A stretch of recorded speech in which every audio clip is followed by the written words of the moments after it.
नमस्कार बच्चों, आज हम आईसीएसई बोर्ड 7th क्लास की बायोलॉजी का फर्स्ट चैप्टर करेंगे जिसका नाम है टिश्यूज़। तो सबसे पहले आपको पता होना चाहिए कि टिश्यूज़ होते क्या हैं। तो सबसे पहले हम टिश्यूज़ की एक प्राइमरी डेफिनेशन कवर करते हैं। वो उससे पहले आती है हमारे पास सेल। सेल क्या होती है? सेल एक हमारी लिविंग बॉडीज़ हैं, जो भी हमारे जो लिविंग ऑर्गेनिज्म है, जैसे प्लांट लगा लीजिए या एनिमल्स लगा लीजिए या लिविंग पर्सनस हैं जितने भी, तो इनकी जो भी सबसे स्मॉलेस्ट स्ट्रक्चर है जो हमारा है वो सेल है। उसको मिला के जो आगे बनते हैं, फिर वो ग्रुपिंग होती है, फिर उससे ग्रोथ बढ़ती है, एक लंबा प्रोसीजर है।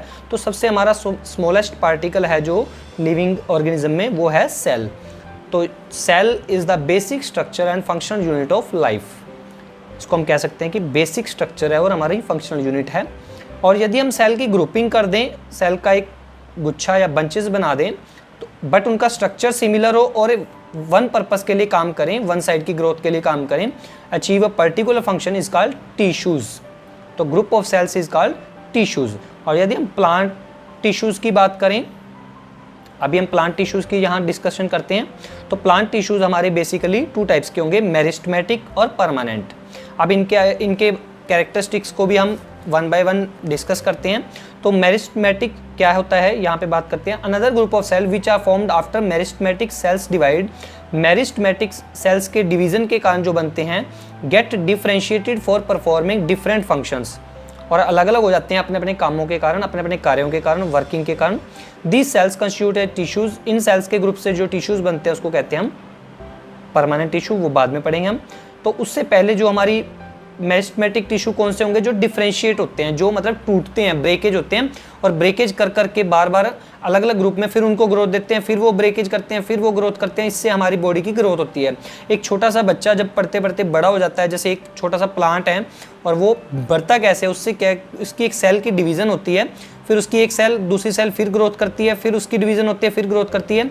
ऐसे वो ग्रोथ कर करके मेरिस्टेमेटिक परमानेंट टिश्यूज़ में कन्वर्ट होते रहते हैं। परमानेंट टिश्यूज़ की वो स्टेज होगी उसके बाद उसकी डिफरेंशिएशन, मतलब टूटना, उसका ब्रेकेज होना बंद हो जाएगा।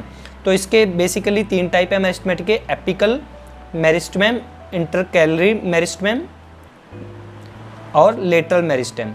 और इसके बाद परमानेंट टिश्यू के 2 टाइप्स रहेंगे हमारे, सिंपल टिश्यू और कॉम्प्लेक्स टिश्यू। मेरिस्टेमेटिक टिश्यूज़ की हम यहाँ पर कुछ कैरेक्टरिस्टिक्स पढ़ते हैं। मेरिस्टेमेटिक टिश्यूज़ और meristems are tissues in which the cells remains younger for ever. इनकी सेल्स हमेशा फॉर एवर यंगर रहती हैं और खुद को डिवाइड करती रहती हैं, और डिवाइड करके फिर उनकी ग्रोथ करती रहती हैं। इससे क्या होता है कि उस प्लांट की या उस एनिमल की ग्रोथ होती रहती है। और they are located in those regions of plant which keep on growing. अभी हम प्लांट्स की बात कर रहे हैं, तो ये प्लांट्स के उस रीजन में होती हैं जो ग्रो करते हैं। जैसे प्लांट्स का स्टेम ग्रो करता है, उसके लीव्स ग्रो करते हैं, उसकी ब्रांचेस ग्रो करती हैं। और इनकी जो, यदि हम वो देखें कैरेक्टरिस्टिक्स, तो क्या होंगी? They are living and thin walled. इनकी जो वॉल्स होती हैं वो थिन होती हैं। Vacuoles are few and small in size. उनमें जो वैक्यूल्स होते हैं वो थोड़े होते हैं और स्मॉल इन साइज में होते हैं। वैक्यूल्स मतलब जो उनके अंदर थोड़ा थोड़ा स्पेस होता है, उसको बोलते हैं।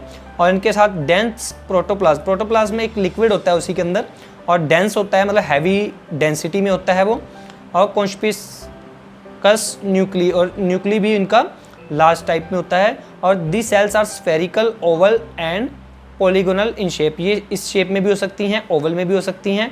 ओवल इसको बोलते हैं उभरा हुआ, और स्फेरिकल मतलब स्फेयर टाइप में होता है जो, और पॉलीगोनल मतलब having multi sides. They do not store reserve food material and are in active state of metabolism. इनमें मेटाबॉलिज्म की क्या रहेगी? एक्टिव स्टेट रहेगी। अब यहीं साथ के साथ हम अपना परमानेंट टिश्यू का कंसेप्ट क्लियर कर लेते हैं। As we know that meristematic tissue has an ability to divide when they divide to a certain extent. कुछ एक्सटेंट तक वो डिवाइड होते रहते हैं, बट उसके बाद क्या होते हैं कि become specialised for a particular job. Particular job के लिए वो टिश्यूज स्पेशलाइज्ड हो जाते हैं, बट उसके बाद वो डिफरेंशिएशन होना बंद कर देते हैं। सेल की डिफरेंशिएशन होनी बंद हो जाती है और उसकी एबिलिटी भी खत्म हो जाती है डिवाइड की। तो उस टिश्यूज़ को, उस स्टेज को क्या बोलते हैं? वो क्या बन जाते हैं?